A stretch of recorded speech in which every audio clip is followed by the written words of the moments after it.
This study is entitled Reoperation Rates After Pelvic Organ Prolapse Surgery in Rural versus Urban Hospitals.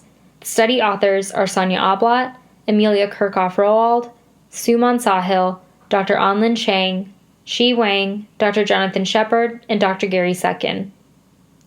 To introduce the study, each year, 200,000 surgeries for pelvic organ prolapse are performed in the U.S.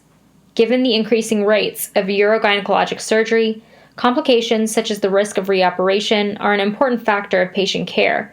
Reoperation may significantly impact patient quality of life. Currently, there is limited evidence discussing the relationship between hospital characteristics and the risk of reoperation. We aim to explore this relationship and determine if there is a difference in urban versus rural hospital location on reoperation, either for pelvic organ prolapse recurrence or revision of the index surgery. For the methods of the study, we used the Health Facts nationwide database to identify all patients who underwent procedures for apical pelvic organ prolapse between January 1, 2010 and November 30, 2018.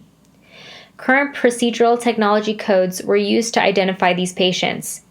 After identification, patients were split into two cohorts, those that underwent a single surgery and those that underwent a reoperation after their index surgery, defined as either a reoperation for recurrence of prolapse or revision of the index procedure.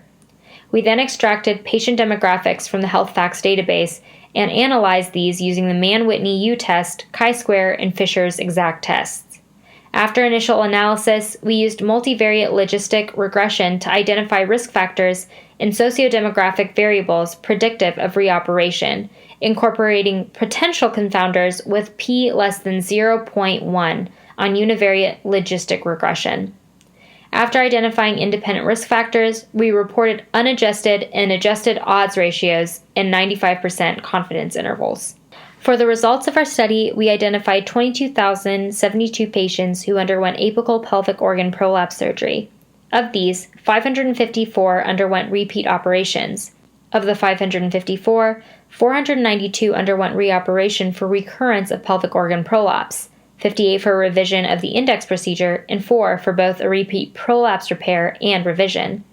Overall, 83.9% of patients received their care in urban hospitals, versus 16.1% in rural hospitals.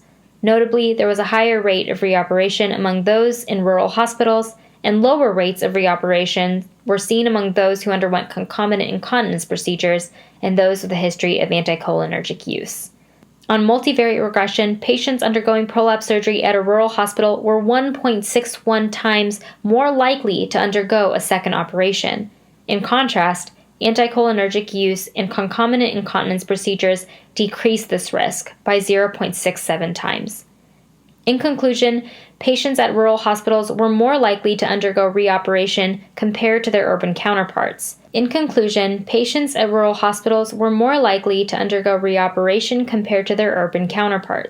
Other significant variables included anticholinergic use and concomitant incontinence procedures, which were protective. Hospital bed size 200 to 299 compared to the reference group of 0 to 5 increased the risk of reoperation. The strengths of our study included the large sample size of the Health Facts database and the use of quality-checked patient data. Limitations included those inherent to all large databases, such as the potential for coding errors and inability to track data from patients outside the Cerner database. In all, our study shows that rural versus urban hospital status impacts the risk of reoperation after prolapse repair. We encourage surgeons and those managing the preoperative counseling to discuss this with their patients and help them in making well-informed decisions about their care.